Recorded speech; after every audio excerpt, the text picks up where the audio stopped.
আসসালামু আলাইকুম, আমি মুমতাজ জ্যোতি। তো সবাই কেমন আছেন? আশা করি সবাই ভালো আছেন। আলহামদুলিল্লাহ ভালো থাকেন সেই দোয়া করি। তো দেখেন, এখানে আমি জেলো তৈরি করব। তো সেক্ষেত্রে আমি একটা পাত্র নিয়ে নিলাম। এখন এটাতে আমি পরিমাণ মতো পানি দিয়ে দেব। তো এখানে দেখতে পাচ্ছেন কাপ রেডি।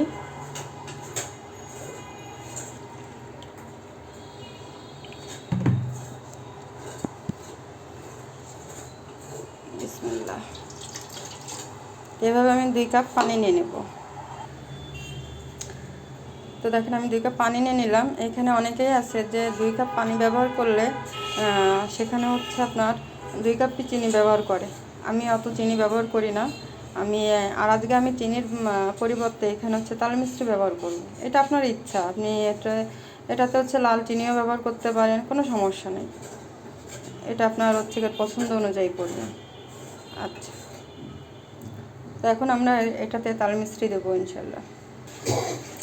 তো দেখুন, এখানে 2 কাপ পানি, আর আমি ঠিক পুরোপুরি 1 কাপও না তাল মিশ্রি এখানে ব্যবহার করতেছি। আমি একটু ভেঙে নিয়েছি, আপনারাও ওইভাবে ভেঙে নেবেন।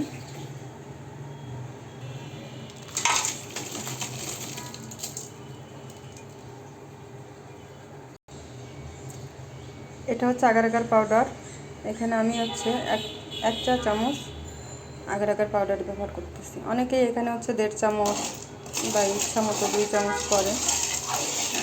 আমি তো 1 চামচই দিই, কাপ হিসাবেই দিচ্ছি। এটা কিন্তু আমি এখনও চুলাতে জাল ধরাইনি, এটা জাস্ট মিশিয়ে নিলাম। সব মিশানো হয়ে গেলে দেন আমি এটা জাল দেব। তো সাথেই থাকুন। তো আমি জেলোর জন্য সব কিছু রেডি করে চুলা জ্বালিয়ে নিলাম। ফুল আঁচেই আছে। যখন এটা ঘন ভাব হবে তখন এটাকে গিয়ে আঁচটা কমিয়ে দেবো আমি।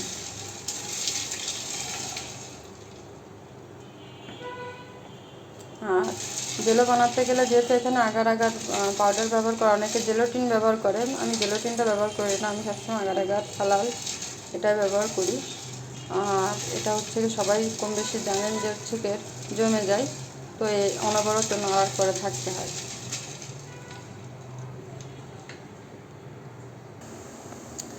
এ পর্যায়ে দেখেন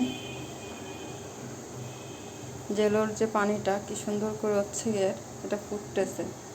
এটা একটু পরেই, এটাতে বেশি জাল দেওয়া লাগে না, 4-5 মিনিট জাল দিলেই হয়ে যায়।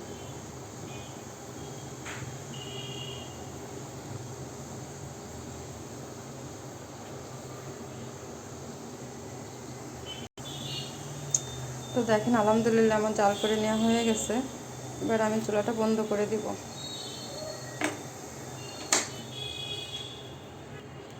এটা এখন দ্রুত প্লেটে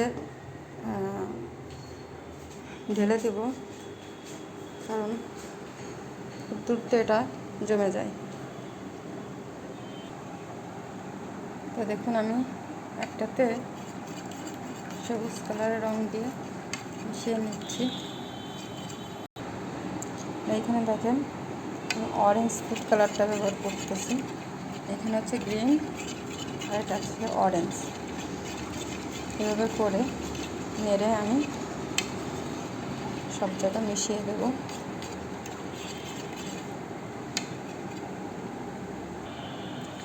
তো এইভাবে এটা রুম টেম্পারেচারে আমি রেখে দেব।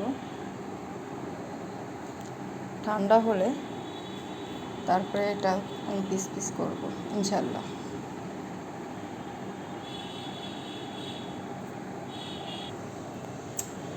তো এগুলো সুন্দরভাবে সেট হয়ে গেলে আমি কিউবের মতো করে কেটে নেব।